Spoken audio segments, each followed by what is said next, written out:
Market में। हमारी जननी सबके लिए सब कुछ कर रही है, खाना भी दे रही है, पानी भी दे रही है, लेकिन उसको चाय भी दे रही है, इसी कर्मचारी को भी दे रही है, वो सबको सब कुछ दे रही है। लेकिन मार्केट में ज़्यादा पैसा आ जाए या ज़्यादा प्रॉफिट के लिए उसकी साड़ी नीलाम की जाए, लोग हमको लालच दिया जाए कि प्रेफरेंशियल शेयर आपको दिए जाएंगे, जैसे माँ की साड़ी नीलाम हो रही हो और कहा जा रहा हो कि भैया बॉर्डर का हिस्सा खरीद लो। मेरठ से यहाँ पर आया हूँ और मेरे पास जिम्मेदारी है उत्तराखंड में जो भारतीय जीवन बीमा निगम में काम करने वाले कर्मचारी संगठन सेंट्रल इंश्योरेंस एम्प्लॉइज फेडरेशन है जो हमारा क्षेत्रीय संगठन है, मैं उसका अध्यक्ष हूँ। और यहाँ पर वाराणसी डिवीजन इंश्योरेंस एसोसिएशन का जो 55वां अधिवेशन हो रहा है इसमें हम लोग शिरकत करने के लिए आए हुए हैं। और आज के इस अधिवेशन के माध्यम से यहाँ किस तरह का कार्यक्रम रहा? सरकार से गुजारिश कर रहे हैं, हम एक प्रस्ताव पारित कर रहे हैं और सरकार से हम ये कह रहे हैं कि सरकार के द्वारा जो निर्णय लिया गया है तो भारतीय जीवन बीमा निगम का कुछ शेयर मार्केट में लिस्ट करके पैसा इकट्ठा करना चाहते हैं। तो हम सरकार से कह रहे हैं इस प्रस्ताव पर आपको पुनर्विचार करना चाहिए। और उसके पीछे कारण ये है कि सरकार का ये मंशा है और सरकार ने जो बताया है वित्त मंत्री के माध्यम से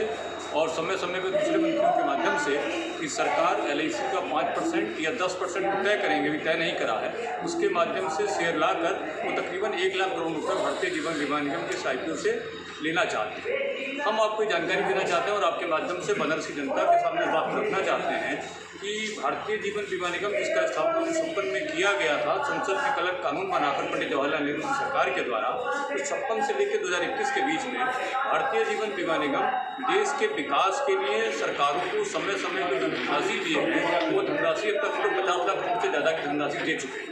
और सरकार के द्वारा भारतीय जीवन बीमा निगम की स्थापना करने के समय जो 5 करोड़ की पूंजी दी गई थी उसके बदले में भारतीय जीवन बीमा निगम प्रतिवर्ष 5% डिविडेंड हिंदुस्तान की सरकार को देता है। और वो धनराशि भी अब तक 56 से लेकर अब तक दिए हैं वो करीब 30,000 करोड़ से ज़्यादा का पैसा हम हिंदुस्तान की सरकारों को दे चुके हैं।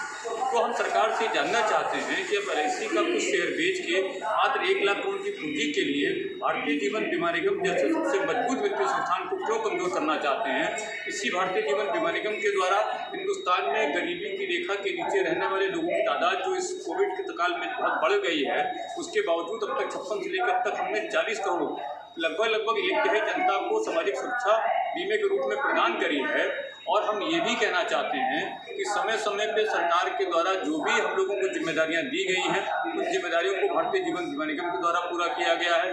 तमाम पंचवर्षीय योजना में भारतीय जीवन बीमा निगम के द्वारा जो सहयोग किया गया है उसको सरल तरीके से हम ऐसे समझा सकते हैं कि हिंदुस्तान में अगर 4 सरकारी स्कूल बने हैं तो उसमें से एक सरकारी स्कूल भारतीय जीवन बीमा निगम के पैसे से निर्माण हुआ है। इस हिंदुस्तान के अंदर अगर 4 पुलों का निर्माण हुआ है तो उसमें से एक पुल भारतीय जीवन बीमा निगम के पैसे से निर्माण हुआ है। इस हिंदुस्तान में अगर 4 हैंडपंप लगाए गए हैं तो उसमें से एक हैंडपंप भारतीय जीवन बीमा निगम के पैसे से लगाया गया। तो कुल मिलाकर देश के अंदर जितना विकास हुआ है उसमें करीब 25% की भागीदारी के लिए भारतीय जीवन बीमा निगम की है। इंडियन रेलवे के पास भी जब अपने आप को मजबूत करने के लिए पैसा नहीं था तो 1,50,000 करोड़ की धनराशि भारतीय जीवन बीमा निगम के द्वारा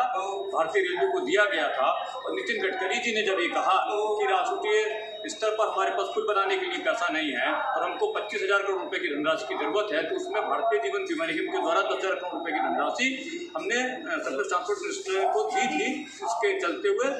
जो तमाम विकास हो रहा है, बनारस में जो विकास हो रहा है इसमें 25% की भागीदारी भारतीय जीवन बीमा निगम की है। इन तमाम परिस्थितियों में हम कहना चाहते हैं सरकार से कि भारतीय जीवन बीमा निगम का जो IPO आप लाना चाहते हैं इसके ऊपर पुनर्विचार होना चाहिए। और ये भी हम आपको जानकारी देना चाहते हैं कि इस देश के ऊपर जब भी कोई आर्थिक संकट आया, खासतौर से शेयर मार्केट में जब कभी पूंजी की आवश्यकता हुई तो हिंदुस्तान की सरकारों ने समय समय पर भारतीय जीवन बीमा निगम से कहा कि आप पैसे का इसमें निवेश कीजिए। और न्यू इंडिया इंश्योरेंस कंपनी का जो शेयर सरकार के द्वारा लाया गया था मोदी सरकार के द्वारा, और जब उसको खरीदने के लिए कोई लोग आगे निवेशक नहीं आए थे तब भी भारतीय जीवन बीमा निगम से कहा गया था कि आप इसमें सरकार को सहायता कीजिए। IDBI बैंक जो एक डूबने वाला बैंक बन गया था उसमें 51% शेयर हमने सरकार के कहने पे ही परचेज किए थे। और आपको जान के ताज्जुब हुआ कि मात्र 3 साल में आज IDBI बैंक प्रॉफिट कमाने वाला बैंक बन गया है। तो ये सारी चीज़ें हम आपके माध्यम से बनारस की जनता को कहना चाहते हैं कि सरकार के